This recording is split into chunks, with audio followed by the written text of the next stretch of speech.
ഈശോയിലെ എനിക്ക് ഏറ്റവും വാത്സല്യമുള്ള സഹോദരി സഹോദരങ്ങളെ, 50 നോമ്പ് കാലം പരിസമാപിക്കുകയാണ്.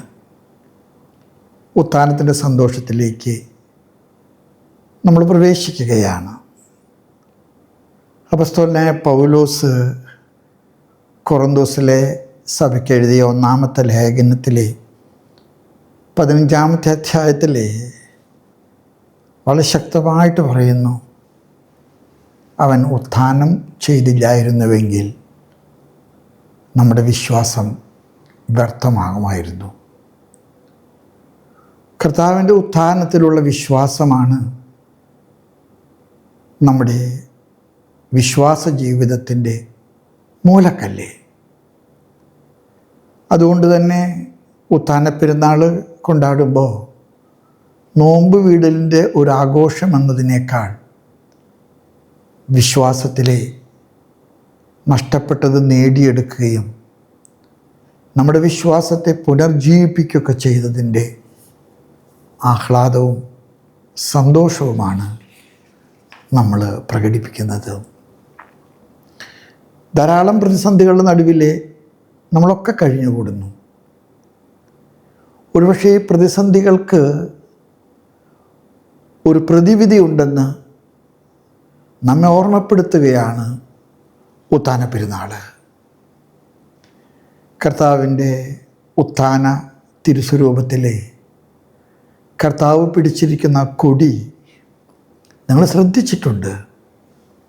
ആ കൊടിയുടെ നടുവിൽ കുരിശുണ്ട്.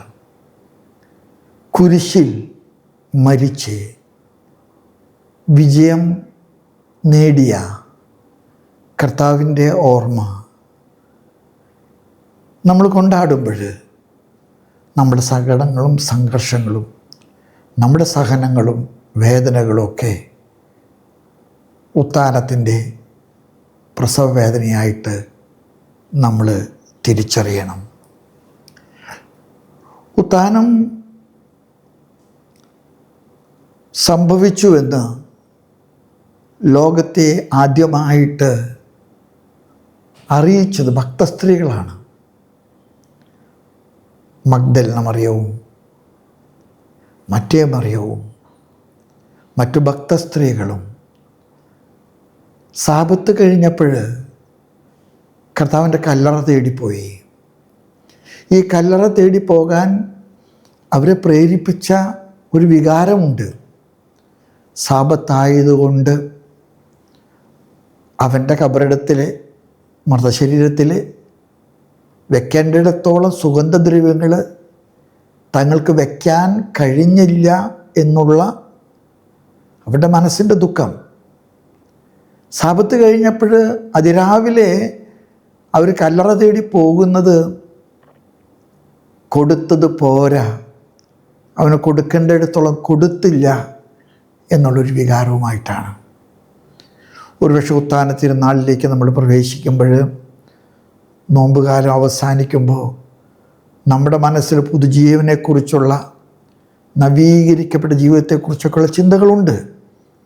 പക്ഷെ നമ്മൾ മനസ്സിലാക്കണം, ഉത്ഥാന പെരുന്നാൾ നമ്മുടെ ജീവിതത്തെ പുത്തനാക്കാൻ പുതുക്കാനുള്ള അവസരമാണ്. ഈ ഭക്തസ്ത്രീകൾ അവർ ചോദിച്ചൊരു ചോദ്യമുണ്ട്, ഈ കല്ല് ആരാണോ ഒന്ന് ഉരുട്ടി മാറ്റി തരിക. അവർ ചോദിച്ചൊരു ചോദ്യമുണ്ടല്ലോ, അത് നമ്മുടെ ക്രൈസ്തവ ജീവിതത്തിൻ്റെ ആധ്യാത്മികതയുടെ ഒരു വലിയ ചോദ്യമാണ്. ഓരോ കുടുംബവും ഓരോ വ്യക്തിയും ഓരോ സമൂഹവും ഉരുട്ടി മാറ്റപ്പെടാൻ പറ്റാത്ത കല്ലുകളുടെ മുൻപിൽ നിസ്സഹായരാകുന്ന ഒരു നിമിഷമുണ്ട്. അവർ കല്ലറയിലേക്ക് വരുമ്പോൾ അവരെ അസ്വസ്ഥപ്പെടുത്തിയ ഈ കല്ല് ഉരുട്ടി മാറ്റപ്പെട്ടതായിട്ട് കണ്ടു. നമ്മുടെയൊക്കെ ജീവിതത്തിലെ ഉത്ഥാനം നമുക്ക് നൽകുന്ന ഏറ്റവും വലിയ കരുത്ത്, നമ്മുടെ സാധ്യതകളുടെ മുൻപിൽ ദൈവത്തിൻ്റേതായിട്ടുള്ള സാധ്യതകളുണ്ട്. ഉരുട്ടി മാറ്റപ്പെട്ട കല്ല് നമ്മുടെ ജീവിതങ്ങൾക്ക് നൽകുന്നൊരു പ്രത്യാശ, അത് മനോഹരമാണ്. സുവിശേഷങ്ങളെല്ലാം തന്നെ അതീവ പ്രാധാന്യത്തോടുകൂടെ കർത്താവിൻ്റെ ഉത്ഥാനപ്പെരുന്നാൾ വിവരിക്കുന്നുണ്ട്. മത്തായിയുടെ സുവിശേഷത്തിൽ 28-ാമത്തെ അധ്യായത്തിൽ, മാർക്കോസിൻ്റെ സുവിശേഷത്തിൽ 16-ാമത്തെ അധ്യായത്തിൽ, ലൂക്കായുടെ സുവിശേഷത്തിലെ 24-ാമത്തെ അധ്യായത്തിൽ അവരെ അമിതമായ ആവേശത്തോടും പ്രാധാന്യത്തോടും കൂടിയാണ് ഉത്ഥാനപ്പെരുന്നാളിനെ കുറിച്ചിട്ട് വിവരിക്കുന്നത്. സ്നേഹമുള്ളവരെ, അവൻ ഉത്ഥാനം ചെയ്തില്ലായിരുന്നുവെങ്കിൽ നമ്മുടെ വിശ്വാസം വ്യർത്ഥമാകുമായിരുന്നു. ഉത്ഥാനപ്പെരുന്നാളിൽ മത്തായിയുടെ സുവിശേഷത്തിൽ 28-ാമത്തെ അധ്യായത്തിൽ 9 തുടങ്ങി 10 വരെയുള്ള വചനങ്ങൾ നമ്മെ ഓർമ്മപ്പെടുന്നൊരു കാര്യമുണ്ട്. അന്വേഷിക്കുന്നവരാണ് കർത്താവിനെ കണ്ടെത്തുന്നത്. കർത്താവിനെ അന്വേഷിച്ചു വന്ന 3 സ്ത്രീകളുടെ പേരുകളോട് പറയുന്നുണ്ട്. മറിയം, യാക്കോബിൻ്റെ സഹോദരി, സലോമി, ജോവാന്ന. ഇവരെല്ലാം കർത്താവിനെ അന്വേഷിച്ചു വന്നവരാണ്. ഈ അന്വേഷിച്ചു വന്നവരാണ് കർത്താവിൻ്റെ ശൂന്യമായ കല്ലറ കണ്ടെത്തുന്നതും കർത്താവ് ഉത്ഥാനം ചെയ്തെന്ന് ആദ്യമായിട്ട് തിരിച്ചറിയുന്നതും. തോട്ടക്കാരനാണെന്ന് കരുതി ഒരു മനുഷ്യൻ അവിടെ നിൽക്കുന്ന കണ്ടപ്പോൾ അവർ ആകാംക്ഷയോടെ ചോദിക്കുന്നുണ്ട്, നീ അവനെവിടെയെങ്കിലും എടുത്തു മാറ്റി വെച്ചിരിക്കുകയാണെങ്കിൽ അത് പറയുക. ഞങ്ങൾ അവനെ കൊടുക്കാൻ കഴിയാത്തത് കൊടുക്കാൻ വേണ്ടി വന്നവരാണ്. അവിടെയാണ് ഈശോ ആദ്യമായിട്ട് പേര് ചൊല്ലി വിളിക്കുന്നത്, മറിയം. ആ പേരിൽ അടങ്ങിയിരിക്കുന്നൊരു വികാരമുണ്ട്. കർത്താവ് നമ്മൾ മറന്നിട്ടില്ല. കർത്താവ് നമ്മളിപ്പോഴും ഓർക്കുന്നുണ്ട്. അവിടുന്ന് പേര് ചൊല്ലി നമ്മെ വിളിക്കുന്നു. ഉത്ഥാനപ്പെരുന്നാൾ കൊണ്ടാടുമ്പോൾ നമുക്കറിയാം, കർത്താവ് പത്രോസിന് പ്രത്യക്ഷപ്പെട്ടു. നിരാശനായ പത്രോസ് മീൻ പിടിക്കാൻ പോയതാ. വലയെറിഞ്ഞിട്ട് ഒന്നും കിട്ടാതെ വന്ന് നിരാശപ്പെട്ടപ്പോൾ കർത്താവ് ഇടപെട്ട് ചോദിക്കുന്നുണ്ട്, ഒന്നും കിട്ടിയില്ലേ? വശം മാറ്റി വീശാൻ കർത്താവ് പറഞ്ഞു. വല കീറുവോളം മത്സ്യങ്ങൾ കിട്ടി.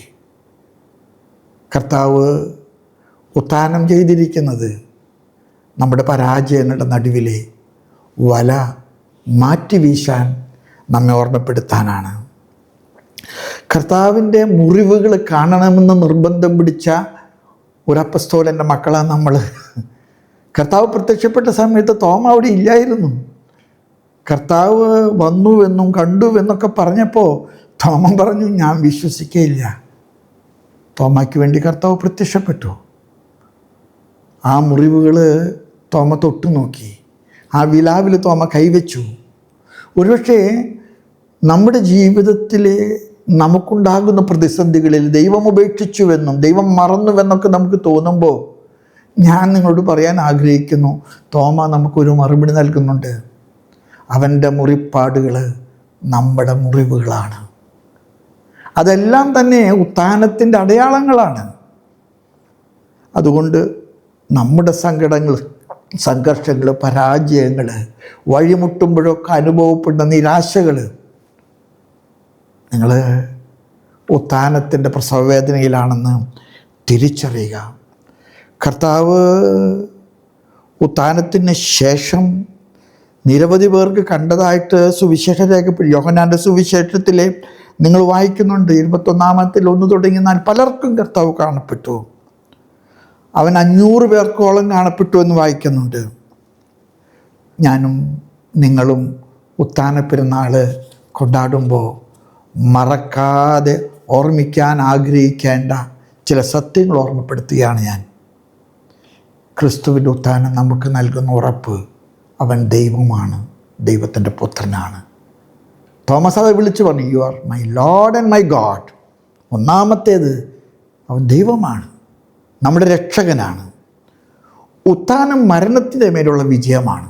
ഇന്ന് പലരും പ്രചരിപ്പിക്കുന്നുണ്ട് മരണമല്ല അവസാനം. അല്ല, ഉത്ഥാനം മരണത്തിൻ്റെ മേലുള്ള വിജയത്തിൻ്റെ വെന്നിക്കുടിയാണ്. ഉത്ഥാനം നിത്യജീവൻ്റെ വലിയ ഉറപ്പിൻ്റെ അടയാളമാണ്. നാം വിളിക്കപ്പെട്ടിരിക്കുന്ന മണ്ണോട് മണ്ണ് ചേരാനല്ല, മണ്ണിൽ നിന്ന് ഉത്ഥിതനായി സ്വർഗത്തിലേക്ക് നമുക്ക് മുൻപേ കടന്ന കർത്താവിൻ്റെ പിന്നാലെ കർത്താവിനോട് ചേരാനുള്ള വിളിയാണ്. ഉത്ഥാനം പാപത്തിൻ്റെ മേലുള്ള ദൈവത്തിൻ്റെ വിജയമാണ്. എന്നൊക്കെ നാം പാപത്തെ കീഴടക്കുന്നുവോ അന്നൊക്കെ ഉത്ഥാനമുണ്ട്. പാപത്തെ പരാജയപ്പെടുത്താത്ത ആർക്കും ഉത്ഥാനത്തിൻ്റെ മഹത്വം അനുഭവിക്കാൻ കഴിയില്ല. എൻ്റെ ബലഹീനതകളുടെ മുൻപിലേ ഞാൻ വീണുപോകാം, പക്ഷെ എഴുന്നേൽക്കുക, ഉത്ഥാനത്തിലേക്ക് എഴുന്നേറ്റ് നടക്കുക. ഉത്ഥാനം അതുകൊണ്ടാണ് വിശ്വാസത്തിൻ്റെ മൂലക്കല്ലാകുന്നത്. It is the cornerstone. നമുക്ക് സന്തോഷത്തോടുകൂടെ പുതുജീവനിലേക്ക് നവ്യമായിട്ട് പ്രവേശിക്കാം. ഞാൻ നിങ്ങൾക്കെല്ലാവർക്കും ഉത്ഥാനത്തിൻ്റെ തിരുനാളിൻ്റെ മംഗളങ്ങൾ നേരുന്നു.